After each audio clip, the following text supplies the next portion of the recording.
Good evening, everybody. Welcome to Engage Culture Podcast. I am your host, Pastor Israel here, and I'm so excited to spend this evening with you as we deal with this interesting event which happened last week, which involved Prince Harry and his wife, the Duchess of Sussex, Meghan. They had an interview with Oprah Winfrey where it was a tell-all about all the issues that are happening between them and the royal family. And this is what this podcast is about. It's about being able to address issues happening all around us and gleaning biblical lessons and seeing what we can learn. So I'm going to open by indicating to you that this is not going to be a hit piece against either party. But it's not a hit piece against Harry and his wife. It's not a hit piece against the royal family. We're just going to see what biblical lessons we can learn from this. And some of those biblical lessons might be critical of Harry and his wife or of the royal family, just depending on the particular principle that we are dealing with. So in this case that we have today, we've actually got five parties in this case. We've got Harry and his wife, party number one. We've got the royal family, party number two. The third party in this, we've got the British media. The fourth party is the American media.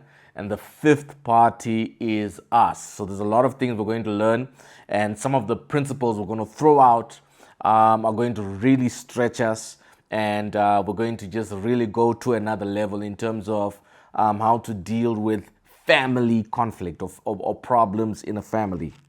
The first issue I want to indicate to you based on this matter is there is no perfect family. There is no perfect family. Even in the Bible, I was just reading through the Bible and trying to find where is a perfect family in the Bible. We look at the first family, Adam and Eve, in a place of perfection in Eden.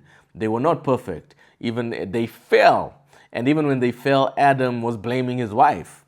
And even in their family, the first murder in human history occurred in their family when their son, Cain, killed his own brother. That wasn't a perfect family. We go on to Noah. His family wasn't perfect. One of his sons laughed at him at his nakedness, and he cursed his own blood. We go on to Abraham. Abraham wasn't perfect. Abraham even offered up his wife to save himself because he was afraid. He offered up his wife to another man, to the king of the land. And when you just go through the Bible case after case, you even look at Isaac, his relationship with Esau and Jacob wasn't good. You look at Jacob, he had 12 sons and he showed love to one, and the other 11 he didn't show love to, and it created conflict in the family. So one of the first things I want to open by indicating to you is that there is no perfect family. So just because it's called the royal family doesn't equal perfect family. So what we're seeing playing out in terms of problems are normal because there is no perfect family. Number two, it's very critical that even as they're dealing with this conflict, as Harry and his family are going through this conflict, it's very important not to cast stones against the royal family. I'm seeing a lot of people all over the internet, all over social media, guns, knives are out for the royal family at this time. And John 8 verse 7 says, when they kept on questioning him, he straightened up and said to them, let any one of you who is without sin be the first to stone her. So as you're throwing stones at the royal family, I want you to consider this. The first point we indicated to you that there is no perfect family. So if your family is perfect, if you, your mom and dad, your brothers and sisters, your uncles, your cousin, you come from this perfect family where everybody loves each other, everybody supports each other, everybody, is just there for each other, fine, go ahead, throw the first stone. But I know that even in my family, we're not a perfect family, and there's no such thing as a perfect family. So I'm very reluctant to throw any stones against another family because there is no perfect family. And let him with that family that is without sin cast the first stone. Number three, now this one's very important. I strongly believe this. Keep your family flaws and imperfections out of the media. So this for me is critical of Harry and Meghan having a tell-all with Oprah. I don't think that was right for them to do that. Do not air your dirty laundry. Do not air your dirty laundry. I'll use an example. One of the people I like on social media, one of the celebrities, their conduct in terms of how they carry themselves has got to be Beyonce. She's had a lot of drama with her dad, her mom, but she has never aired her dirty laundry. She's never had a tell-all or whatever. She always keeps the things private. Even that dispute which she had with Jay-Z, where Jay-Z got kicked in the elevator by Solange. She then immediately, her first reaction wasn't immediately to go to media. Yes, she did an album creatively, Lemonade, and vented herself creatively. But there's just power in keeping your family issues private. There's power in keeping your family issues to yourself. And I think that it's very critical that on this point, that as believers, with all our family flaws, with all the imperfections in my family, I'm not going to go to the media and put my parents on blast, or put my brother on blast, my sister on blast, based on our imperfections, because I know that even in our imperfections, everybody has got an imperfect family out there, and it's not helpful. In Matthew 8:18, verses 15 to 17, it says, "If your brother sins against you, go tell him his fault between you and him alone. If he listens to you, you've gained your brother." So one of the things with keeping family issues private, when you deal with them privately, it actually helps you draw together closely. But when you bring private family issues and you make them public, for example, you're having an issue with your wife, you're having an issue with your husband, you're fighting each other, and one of you decides to go on social media and start saying, "Oh, my husband is a problem," or "My wife never listens," or whatever it is. The moment you do that, it increases the rift.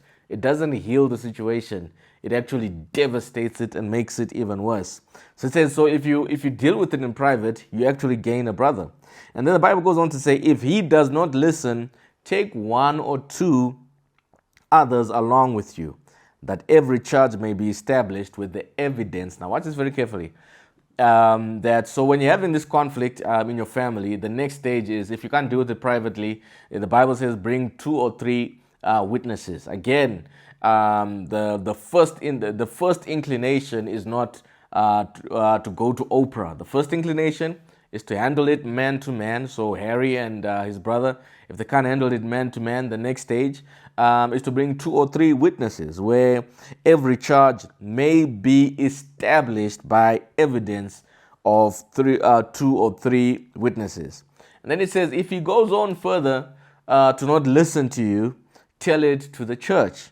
And even then, if he refuses to listen to the church, let him be to you as a Gentile or a tax collector. So the Bible's recommendation for family problems is not publicizing our family problems. That's not the kingdom way of handling family matters. The Bible method is to handle it privately, and first of all, just the two of you. And if you can't clear it out, you bring in two or three witnesses, friends, close friends and close family. Again, you're not bringing in Oprah and Piers Morgan or whoever to start dealing with your issue. You deal with it again on that level, and then if you can't handle it on that level, on a close family, close friends level, the next level is to bring it to the church, and then the church will intervene. And if you can't bring it, if the church can't intervene, the final step again is not to go out there and publicize your family problems. The final step the Bible recommends is actually just to leave. And I think I don't know all the facts of this family situation, but what we do know factually, common cause facts, is that Harry and his wife had left the family. They had already done this stage. I don't know if they'd done the first two stages. I don't know if they had addressed things privately, if they addressed things with family, and if they had addressed things with the church, or if they just rushed to stage 3. It's very important that before you dissolve, I mean, we're in this culture of cut off this one, toxic friend, cut off this person. And we love this cutting off business, but we don't like the hard work of working through problems, the hard work of hard conversations, the hard work of disagreements, the hard work of dealing with each other. Even in marriage, I mean, we've witnessed in South Africa, people married for 2-3 weeks, divorced. People married for less than a year, divorced. And I was asking myself, I don't think in a year you have exhausted every option. I don't think you've literally just gotten angry and rushed to stage 3, which is madness. And it is very important that we learn to deal with conflict as believers, that in marriages, in our relationships, even in church, you got someone who gets offended, they don't communicate to anyone, and they just up and leave. And they don't address an individual. They don't bring in 2 or 3 witnesses. They don't bring in the church. They just immediately, I'm offended, I'm angry, I'm gone. So we have to learn how to handle conflict as believers. We got to learn how to sit down and have difficult conversations with one another and be able to work through them. And then after we have exhausted, the Bible actually allows us to do what Harry and his wife have done. But you have to have at first done the first 3 stages before you jump to the 4th and final option, the nuclear option, which is to leave. And why I strongly disagree with that interview. I strongly disagree with the action they took to publicize their matters. I'm very open with that. You might agree with it. You might be someone who enjoys these stories and just sitting through listening to stuff like that. But I strongly disagree with airing your private family conflicts in the media. I strongly disagree with that. And this is why, number one, it doesn't heal the family. It only adds fuel to the fire. The moment you take that step to put your family, to put your mom, your dad, your brothers, whatever it is, and to put them out there in the media, it doesn't heal the family. It actually destroys the family. And number two, what happens as well is, though you might have been wronged, though you might have been the victim initially, but once you take that step to bring it into the media space, you're no longer the victim. You're actually now the aggressor. You've changed the conversation. And number three, I believe it's totally wrong to do that. And 2 wrongs don't make a right. Even though they might have wronged you, even though they did all these things to you, as a believer, I don't believe that it is right to put your family on blast publicly. I strongly disagree with that. And then finally, the other reason why it is not wise to publicize your family problems is people are vicious. People are vicious. The people on the outside, the 5th party in this thing, in fact, the 3rd, 4th, and 5th party, the British media, the American media, and us as consumers of media, we're extremely vicious. And vicious in that for those who subscribe the American media, and the American media are siding with Harry and Meghan. The British media, by and large, are siding with the royal family. So what happens is you've now got 2 factions right now. You got 2 factions. There are those, just go online. There are those who strongly support Harry and Meghan, and then you've got those who strongly support the royal family. So because people are vicious, so they don't just support the royal family and leave it there. They decide, okay, we're going to attack Meghan. We're going to attack Harry.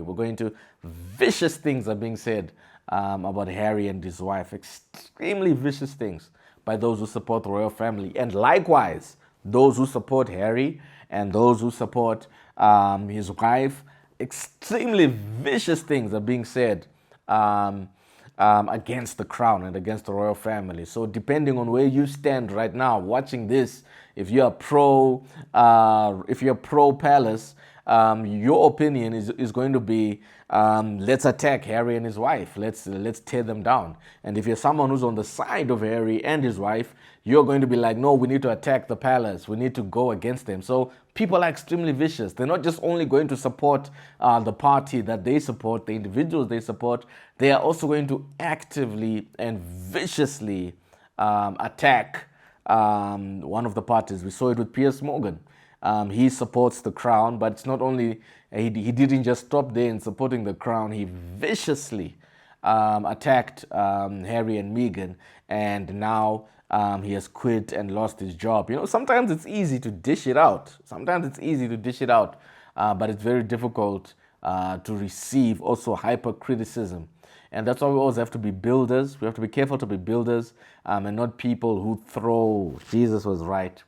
We always have to be people who understand that we've got flaws. We've got flaws.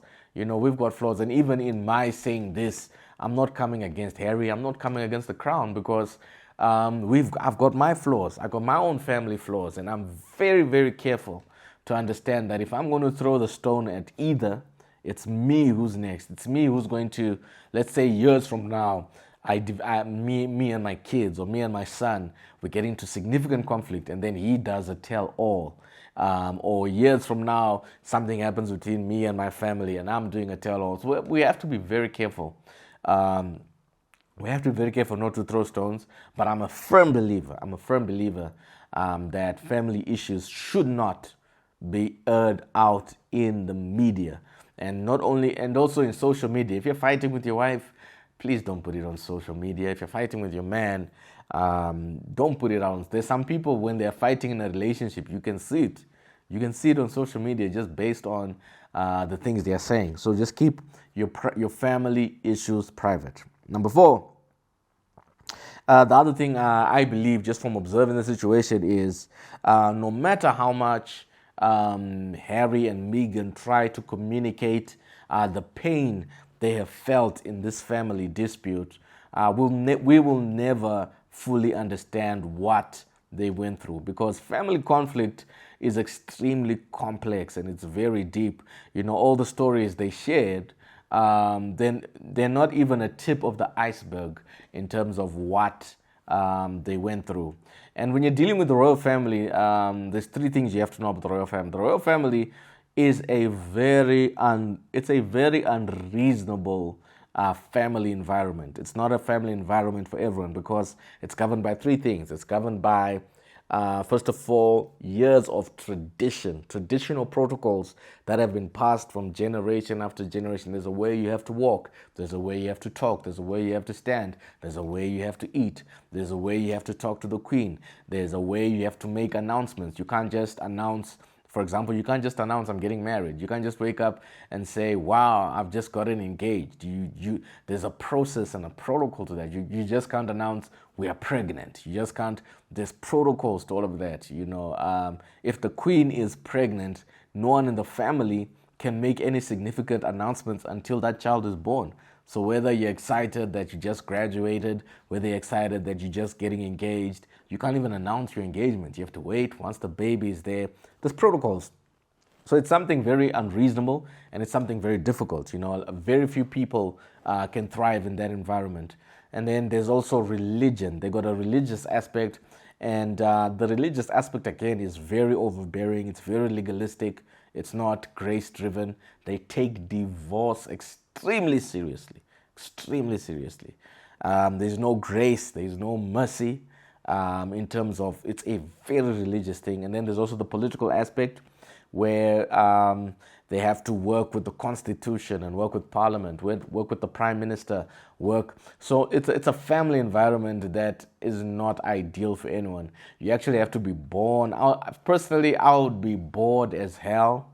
I don't think I would survive even as long as Meghan, and that's just me. I don't even think I would survive as long as in that family. It's not for everybody, and it's a very difficult, even for the family members themselves who are born in there. They are constantly falling short of the glory. And then this one is this one is very important. Number 5. Do not draw judgments. And this is a principle for any leader. Do not draw judgments on anything or anybody based on one side of the story. It's very important. Right now, this week, we've got Meghan and Harry's side of the story. And everybody is jumping the gun and just concluding all kinds of things about the royal family. But it is not wise. In the book of Proverbs, it says, in a lawsuit, the first to speak seems right until someone comes forward and cross-examines. Judge no man. Don't draw judgments based on one side. And as human beings, we as human beings, it's our nature. When we hear one side, we conclude, oh, that this person is guilty. I believe Harry, I believe Meghan. And I'm not saying anything they've said is untrue, but it's also important to make sure that with all the allegations, and some of them were nasty, and one of them in particular was extremely disgusting and racially offensive. But even though someone has raised up these allegations, it is very important to make sure that don't just jump to the conclusion that, people are already saying, yes, we believe it's Philip who said that thing about the skin tone of Archie. And some people already concluding that with no evidence. Meghan herself didn't say it was him. And here's this old man in hospital right now fighting for his life. And people already just concluding, it's him, with no evidence, no hearing the other side. It's very important in life. Make sure, after someone says something devastating about anybody, if someone comes to you and tells you something about your husband, make sure you hear the other side. If someone comes to you and says something about your wife, make sure before you just jump in and say, yes, it's the truth, make sure that you also get to hear the other side. Right. Now I'm going to throw out just one of the things I'm noticing in the world today. The world is going crazy. The world is drifting farther and farther away from what the Bible says, and from the design of God. And we've got so many demonic ideologies that are dominating the political space, the media space. Even right now, some of the policies being put forward by the Biden administration are very concerning in terms of how they conflict with the Word of God. And even in culture, some of the things that are happening, there's so many things just being canceled left, right, and center. There's so many things, particular on the issue of gender. There's all the gender theory is really coming to the fore right now. And there's various things which but we have to stick to the Word of God and the design of God. So here's the order. Here's the order of the family. This is how God has designed the family to be. The family that God has designed first and foremost is the nuclear family, which is man and wife, man and woman. And this is how He's designed it. God's plan is that husbands should love their wives as Christ loved the church. So that's the first foundational piece of building a family, that a kingdom family is husbands love their wives as Christ loved the church. That's Ephesians 5 verse 25, and it says wives to respect their husbands and to submit to their leadership. Ephesians 5:22 to 24. And children are to obey and honor their parents. And whenever we begin to drift away from this thing and we want to implement all these philosophies and theories we're seeing on social media that we're now taught in modern culture, a lot of these just simple foundational pieces, simple foundational scriptures. If we obey the scriptures, we're going to have strong, healthy families. Number 7. Now, one of the things I didn't understand in the interview was, and this is concerning Harry and his dad. Harry seemed to have been complaining that his dad has shut them out financially and shut them out emotionally. Now, on the financial part, what I didn't understand in terms of Harry is, I thought the move out of the royal family was for financial independence. I didn't know there was an expectation that even after you've left the palace, you still wanted financial support from the palace, which wouldn't make sense because the reason why you said you're leaving is in order to pursue your own independence, and independence also included not receiving anything from this. I didn't understand that part. And then the other part I didn't understand in terms of Prince Charles is you're going to shut him out financially, and then you're also going to shut him out emotionally. You're not, because you disagree with him and you're fighting, you're not talking to him. That's not right. That is not right. Prince Charles is very wrong in that regard. He is still your son. He is still your son. That's still your daughter-in-law. and that's still your grandson. So I just pray that they're able to resolve that. But these things again do happen. You've got mothers and fathers and parents who actually shut themselves out. There's parents who actually say, "You're no longer a part of this family," and these are realities in some families where mom and dad don't talk, or kids and their parents just stop talking. And I just pray that there is going to be a resolution of conflict from this. And then number 8, who benefits from this particular tell-all? Who benefits from this? Not Meghan and Harry. They don't benefit from this because, like I said, those who already dislike them, you've given them fuel. Number 2, the crown doesn't benefit because those who dislike them come against them. The people who actually benefit are the media. CBS, Oprah, all of them benefit. Even Harry said they were not being paid for that interview. So it's only the media who benefit from this, but the family never benefits from these media tell-all. So when you want to go out there and put your family on blast, it's not your family. You're not going to benefit. Your family's not going to benefit, and it's only the media that is going to benefit. And then number 9, one of the observations I saw as well is when this interview came out, a lot of people started saying the royal family has to go. The royal family must be destroyed. We don't need it anymore. And one of the things I just want to push back on that idea is that we must learn to respect other people's cultures. The royal family is part of British culture. Any conversation about the crown ending has to be a British conversation.